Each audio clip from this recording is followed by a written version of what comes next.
Remember the 5th of November. We're in a remembrance time. Gunpowder plot today, November the 5th, Remembrance Sunday, this Sunday, 9th of November 2025.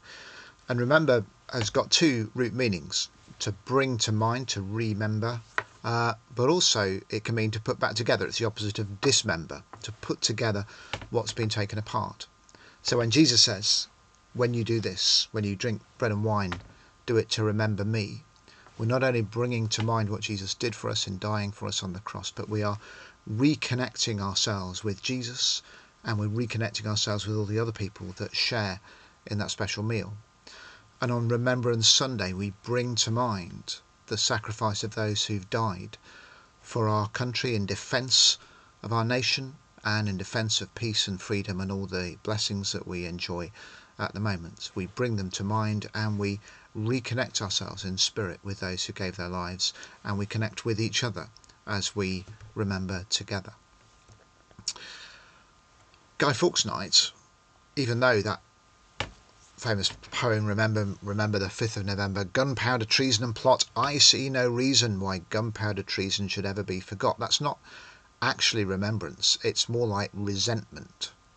Resent means resent, re-feel. It means to feel again, to bring to mind the sense of injustice or grievance or bitterness or whatever negative emotion is connected with the injustice that was done to you before. In this case, what was done 420 years ago by those terrible Catholics.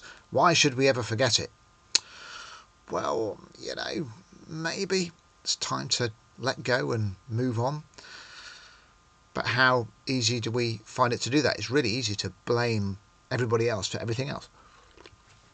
Yesterday, for example, there was a speech from the Chancellor of the Exchequer to soften us up for the budget later this month, in which he blamed Brexit, Liz Truss, Conservative government, Donald Trump, the world economy, everybody else for the fact that our economy currently isn't quite doing as well as everybody hopes it would do. It's really easy to blame everybody else, to find fault in other people rather than in ourselves.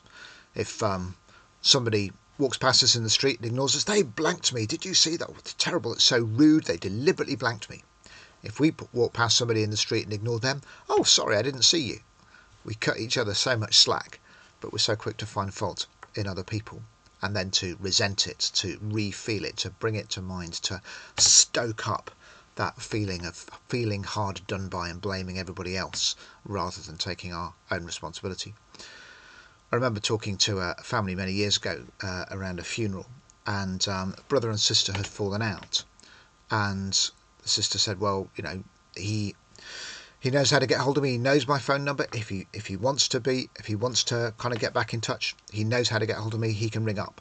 And I just had a picture of the brother sitting by the phone saying exactly the same thing. She knows where I am. She knows my phone number. If she wants to get in touch, she can ring up. And two sad, lonely people going to their graves, both waiting by the phone for the other one to make the first move. What a tragedy. Jesus says two things to resentful people, to people who are trapped by that re-feeling, that replaying of old grievances. He says, come to me, go to others. Matthew 11, come to me, you that are weary and burdened, and take my burden on you and I will refresh you. Jesus invites us to lay our resentments down, to stop re-feeling things, to let his death on the cross take from us all the burden and the pain and the hurt that we carry, so that we can be free of it and instead have the peace that he wants to give us. But alongside that, he also says, go to others. In Matthew chapter 5, he says, if you're at worship, the most important, the highest activity any human being can do, if you're at worship and you remember that you have a broken relationship with somebody else, stop what you're doing and go and be reconciled with them. Take the initiative. Come to me and go to them. Jesus says, don't wait. Don't sit around stewing. Don't resent, but remember. Put things back together again. Come back together with me and lay your resentment down at my feet and put yourself back together with others. Be the first one to go to somebody else and say, things aren't quite right. Can we have a talk? I'm sorry for what I said. I'm sorry for feeling this way about you.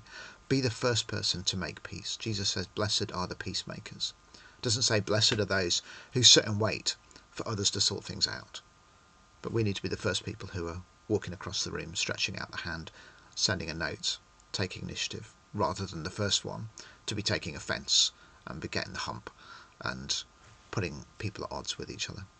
So on this day of remembering the gunpowder plot, may we be people that remember, that put ourselves back together with Jesus, that put relationships back together with each other, that bring to mind what Jesus did to put God's relationship with us back together, and to be people that live like him. Thanks for listening.